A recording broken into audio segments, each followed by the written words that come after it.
No episódio anterior, a magia Lupus havia sequestrado Lemon, a fim de atrair Mesh e seus amigos para uma armadilha, e agora 3 grandes confrontos estavam prestes a começar. E não se esqueça de se inscrever em nosso canal, estamos próximos aos 2.000 inscritos, e aproveita e deixa um like também para o YouTube indicar esse vídeo para outras pessoas, e faz um comentário aí também, valeu! E com um olhar fixo em Lance, Wirt Meadow o ameaça, dizendo que se ele for um fracote sem valor, pagará muito caro. E antes que Wirt continuasse seu discurso, Lance usa sua magia de gravidade, o jogando contra o chão, declarando que não tem tempo para brincar, e com um olhar de espanto, Lance observa o corpo do seu oponente se transformar em lama e lentamente se dissolver no chão. Preocupado, Lance examina os arredores, procurando por ele, e de repente ele surge atrás de Lance com 6 clones de si mesmo, declarando que a magia da gravidade o pegou de surpresa, e nesse caso ele terá um pouco de diversão. E sem mais delongas, o canino e todas as suas cópias iniciam um ataque. No entanto, Lance rapidamente as destrói mais uma vez com sua magia de gravidade, e o Wirt começa a rir, e uma de suas poças de lama se endurece, formando uma espécie de espeto que ataca Lance, mas ele desvia desse ataque. E nesse instante, Lance percebe que precisa encontrar e destruir o verdadeiro corpo. Então, ele resolve atacar a área toda, mas não tem sucesso. Wirt aparece novamente, conjurando uma magia que transforma a lama em várias bolas bem pesadas, como se fossem balas de canhão. Lance tenta se desviar, mas seus pés estão presos em uma armadilha de lama endurecida e o ataque o atinge em cheio. Wirt comenta sobre a magia de gravidade da família Crow e como é uma ótima linhagem, e diz que é um desperdício de talento e o chama para entrar da magia Lupus como seu subordinado, e afirma que ele tem talento, mas está no ambiente errado. Se Lance ficar com o lixo, será um lixo também, ou seja, se ficar com o lixo da Adler, ele também vai virar lixo. Wirt afirma que tem que se cercar de pessoas do mesmo nível. Se você se envolver com gente sem valor, seu próprio valor acaba caindo, mas no caso da magia Lupus, todo tem talento de sobra, e além do mais, eles possuem educação, artefatos e poções mágicas de primeira, sendo um ambiente perfeito para aperfeiçoar a magia. E Lance debocha do que acabou de ouvir, dizendo que a força da sua convicção não depende do seu ambiente. Ela não é tão superficial dessa maneira. E Wirt faz uma cara de quem não entendeu, e Lance diz que Wirt é um mago de segunda categoria. Wirt ri com muito deboche quando ouve essas palavras, mas antes que ele pudesse se irritar, Lance utiliza sua magia de gravidade lateralmente, fazendo com que ele vá direto contra a parede. Mas, antes da batalha, Wirt havia preparado toda a arena, fazendo um amortecedor dentro da parede e debaixo do chão, a fim de absorver os golpes. Lance precisa de um lugar rígido para lançar seu inimigo com sua magia de gravidade. Wirt acredita que está seguro enquanto Lance não descobrir o seu truque. No entanto, essa tranquilidade muda para desespero quando ele vê vários pequenos pedaços na arena vindo em sua direção com muita velocidade. Um deles chega a ferir o seu rosto e ele não tem alternativa a não ser sair do seu esconderijo. Nesse instante, Wirt entende que Lance havia percebido seu truque para anular a magia desde o início. Lance diz que, de acordo com Wirt, se o ambiente torna o mágico mais forte, então o seu ambiente é melhor. Como uma forma de autoafirmação, Wirt diz ser forte devido à sua linha dupla. Desde nascença, seu poder mágico nem se compara ao dos outros. E ao entrar na escola Easton, como já era esperado, ele se afiliou à magia Lupus. E desde então, ele tem recebido a melhor educação disponível para os alunos da Casa Lang. Então, Wirt retira do seu roupão um frasco contendo um concentrado mágico com a magia absorvida dos alunos da academia e o ingere. No mesmo instante, o seu poder mágico aumenta ainda mais. E ele invoca a sua magia mais poderosa, que transforma toda aquela lama do local em um monstro enorme com cabeça de bode. E em seguida, ele explica que há níveis diferentes de magia. A básica, a peculiar, e existe a magia que ele acabou de mostrar, que se chamava Magia Suprema. É uma magia de alto nível que apenas poucos linhas duplas conseguem usar. E já em um outro flashback, vemos o pai de Wirt o ensinando que o valor de uma pessoa é determinado pelo desenvolvimento dela. Ou seja, nesse mundo em que magia é tudo, o valor das pessoas é determinado por magia. Pessoas com magia e talento têm valor,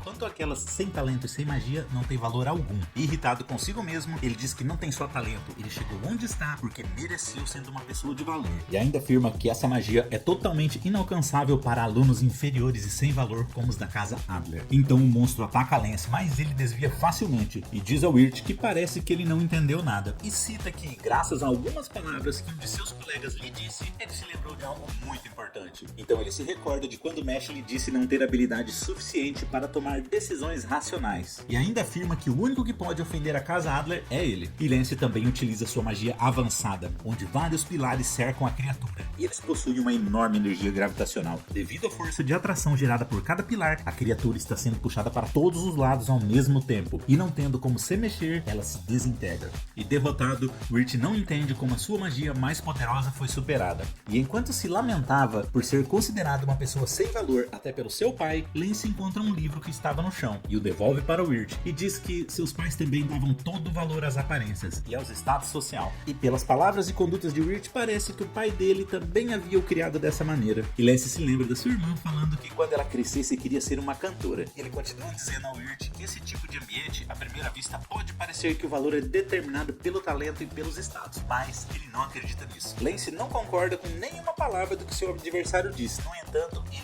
o entende e o respeita pelo seu esforço. Já na outra sala, Mesh retira seu uniforme da academia e começa a fazer seu breve aquecimento. Em seguida, já parte com tudo para cima de Razor, dando um chute, mas Razor o bloqueia com a sua espada e ele é empurrado para trás. E em um piscar de olhos, Razor desaparece e passa por Mesh. E quando Mesh se dá conta, Razor havia ferido seu braço. E ele diz a Mesh que não tem como ele o vencer. Razor possui uma habilidade onde ele gera várias linhas de trajetória até o seu alvo. E quando ele pisa em uma delas, ele dispara em alta velocidade até o seu objetivo. E utilizando a sua habilidade mais uma vez, ele desfere vários golpes, ferindo Mesh novamente. E após essa série de ataques, ele diz a Mesh que ele já deve ter compreendido a diferença gigante que existe entre os dois. E se Mesh continuar o desafiando, ele não vai se conter. Mas Mesh o interrompe dizendo que isso não faz diferença alguma. E o que mais causa ódio em Razor é que o único objetivo de Mesh é viver em paz com a sua família. Então ele mostra que Lemon está presa em um artefato mágico que suga a magia. Se ela continuar assim por mais meia hora, sua linha mágica irá desaparecer e nunca mais poderá usar magia novamente. E Mesh diz que se o que ele está falando é verdade, então vai destruir a sua máscara. E mais uma vez, Razor dá vários ataques seguidos em Mesh, cada um causa um ferimento. E enquanto ele continua atacando, vai dizendo que falar de ideais é fácil, mas aplicá-los é outra história. E por fim, ele atravessa o abdômen de Mesh com sua espada. E acreditando ter vencido a batalha, diz que afinal de contas, Mesh não pôde proteger ninguém. Mas quando ele ia retirar a sua espada, ela estava presa no abdômen de Mesh. Mesh agarra a espada e dá uma cabeçada muito forte em Razor, destruindo a sua máscara. E então vemos o verdadeiro rosto dele. E Mesh fica o encarando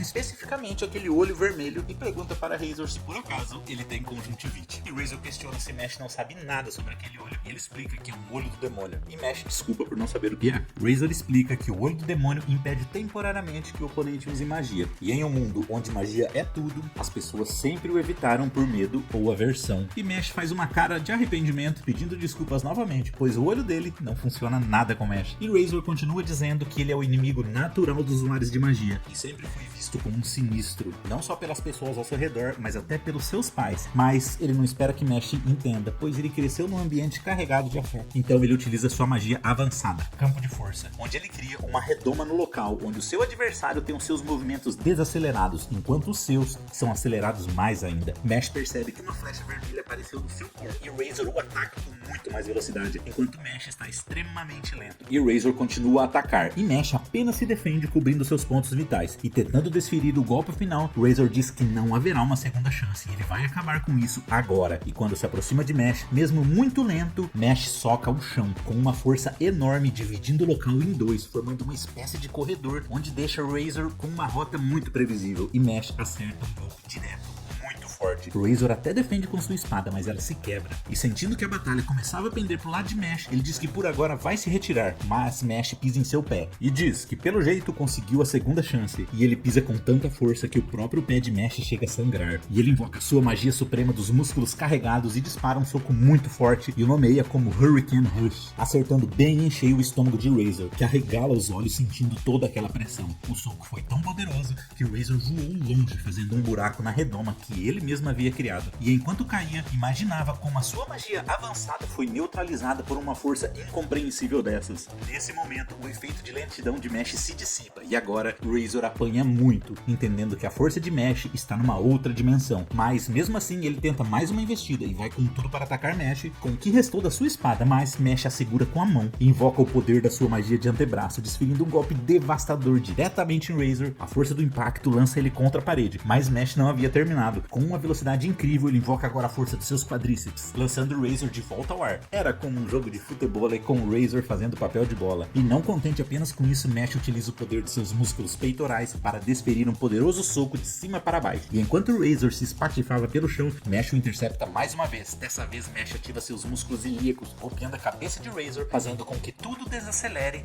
de sua perspectiva. E aproveitando a oportunidade, Mesh rapidamente agarra o Razor por trás e lança sua magia final, o golpe sacro-ilíaco. O impacto quebra o restante da redoma, reduzindo-a a pó. E derrotado, Razor começa a proferir algumas palavras de como teria sido a sua vida se ele tivesse nascido normal, pois desde quando ele se conhece por gente, o olho maligno havia se manifestado. E como já era esperado, os seus pais ficaram muito abalados. Afinal, ele era uma existência que negava a magia presenteada por Deus. Por isso é chamado o Olho do Demônio. Assim como as crianças eliminadas por não terem marca, ele também era uma existência grotesca nesse mundo. E como maneira de esquecer a sua existência, a sua família o confinou no porão de sua casa. Em determinadas horas, apenas o contato que ele tinha com alguém era quando lhe entregavam algumas refeições. E esses dias continuaram, até que chegou o dia em que eles não aguentaram mais e tentaram o matar, pois já estavam fartos de ter um filho como ele. Foi quando ele percebeu que não deveria ter nascido. Mas Abel viu utilidade nele, e ele não se importa que seja utilizado como ferramenta. E por ele não ter conseguido cumprir essa missão se lamenta, pois parece que voltou a ser um humano inútil. Mesh concorda que teve sorte na vida e não consegue entender os sentimentos de Razor. E com toda sinceridade, Mesh se oferece para ser seu amigo.